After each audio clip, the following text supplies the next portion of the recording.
கர்த்தருக்குள் மிகவும் பிரியமுள்ள என் அன்பு தேவ பிள்ளைகளே, நாம் தொடர்ந்து தேவனுடைய தன்மைகளை குறித்து தியானித்துக் கொண்டு வருகிறோம். இன்றைய தியானத்திற்கான வசனம் ஏசாயா 6ஆம் அதிகாரம் 3ஆம் வசனம். சேனைகளின் கர்த்தர் பரிசுத்தர், பரிசுத்தர், பரிசுத்தர். அவர் பரிசுத்தர் என்பது அவர் தன்மைகளில் பிரதானமான ஒன்று. சங்கீதம் 99:5 நம்முடைய தேவனாகிய கர்த்தர் பரிசுத்தம் உள்ளவர் என்று தாவீது ராஜா எழுதியிருக்கிறார்.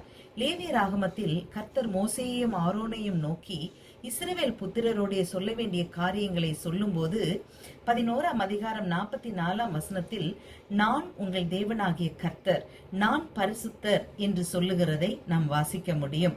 அது மாத்திரமல்ல, அன்று அன்னாள் ஜெபித்த போது கர்த்தரை போல பரிசுத்தம் உள்ளவர் இல்லை என்று சொல்லி ஜெபம் பண்ணினாள் என்பது 2 சாமுவேல் 2ஆம் அதிகாரம் 2ஆம் வசனத்தில் பதிவிடப்பட்டிருக்கிறது.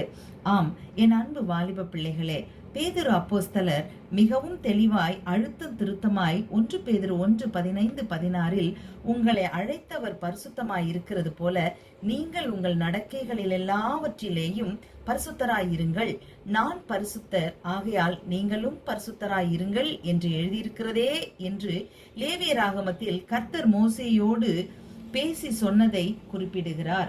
லேவியராகமம் 20:26ஆம் வசனம் மற்றும் 8ஆம் வசனத்தில் கர்த்தர் சொன்னது, கர்த்தராகிய நான் பரிசுத்தராய் இருக்கிறபடியினாலே நீங்களும் எனக்கேற்ற பரிசுத்தராய் இருப்பீர்களாக, நீங்களும் என்னுடையவர்களாய் இருக்கும்படிக்கு உங்களை மற்ற ஜனங்களை விட்டு பிரித்தெடுத்தேன், நான் உங்களை பரிசுத்தமாக்குகிற கர்த்தர் என்று சொல்லியிருக்கிறார்.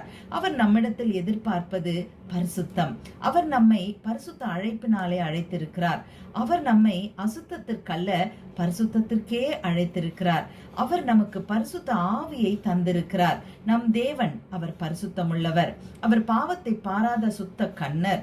பரிசுத்தம் இல்லாமல் ஒருவரும் தேவனை தரிசிக்கவே முடியாது. நாம் ஜெபிக்கின்ற ஜெபங்கள் அவர் சமூகத்திற்கு போய் எட்ட வேண்டும் என்றால் நாம் பரிசுத்தமாய் இருக்க வேண்டும். அப்போதுதான் அது அவர் சமூகத்துக்கு போய் எட்டும். ஏனென்றால் அவர் பரிசுத்த ஸ்தலத்தில் வாசம் செய்கிற தேவன். பரலோகம் அது பரிசுத்த நகரம்.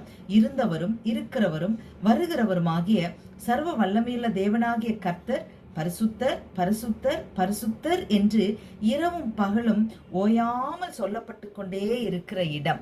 அப்பேற்பட்டதான பரிசுத்த தேவனை துதிக்க, ஆராதிக்க, அவரை நோக்கி ஜெபிக்க நாம் பரிசுத்தமாய் இருக்க வேண்டும் அல்லவா?